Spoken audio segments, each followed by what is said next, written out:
kimechoka hiki. Huku nje Chiso anakutana na marafiki zake Jasmine pamoja na Hani. Chiso anawaambia marafiki zake kuwa ana mpango mmoja hivi. Marafiki zake wanashangaa, una mpango? Nina mpango kwa Padri John na nahisi nitafanikiwa. Chiso ananichanganya, hebu tueleweshe. Mimi nazungumzia mambo ya kimahusiano, yaani jinsi nikimtazama Padri John nahisi kuvutiwa naye eti. Chiso anazungumzia nini?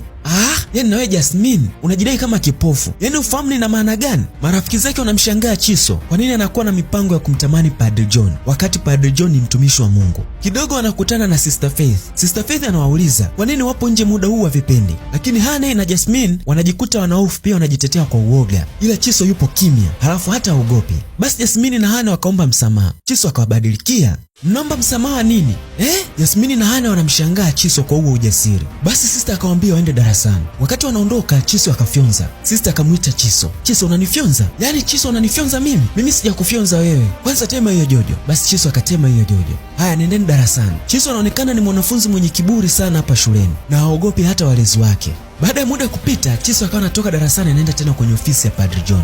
Anafika mlangoni hivi akaanza kujiweka sawa. Wakati anafungua mlango akaona kama Padri John hayupo. Ikabidi aende kuchungulia dirishani. Kumbe Padri John hakuwepo ofisini. Wakati anazubazuba akamwona Padri John anakuja. Basi Chiso akaanza kumtega Padri John, yaani akaanza kuonesha matikiti eti. Padri John kuona hivi akaanza kutamaki. Ikabidi apige ishara ya msalaba na kuingia zake ndani. Humu ndani Padri John ikabidi apige maombi, maana sio kwa mtego ule.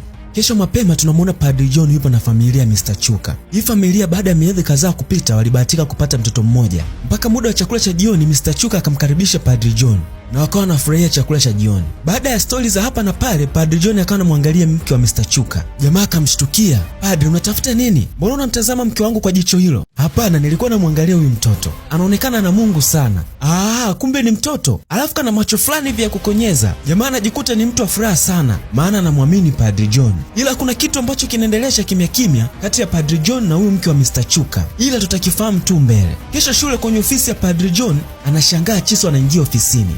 "Wewe, huu muda unatakiwa upo darasani, mbona unakuja huko?" "Ndio, ni kweli nakubaliana na wewe, ila ninataka maongezi na wewe kwa muda mfupi tu." Padri John akawa anacheka kwa dharau, huko anamwambia kuwa unataka maongezi na mimi Kwa hiyo sasa hivi mimi nimekuwa mwanafunzi mwenzako? Kwanza unataka kuongea kuhusu nini? "Padri, mbona unaongea kwa sauti ya juu? Mimi na maongezi ya msingi tu."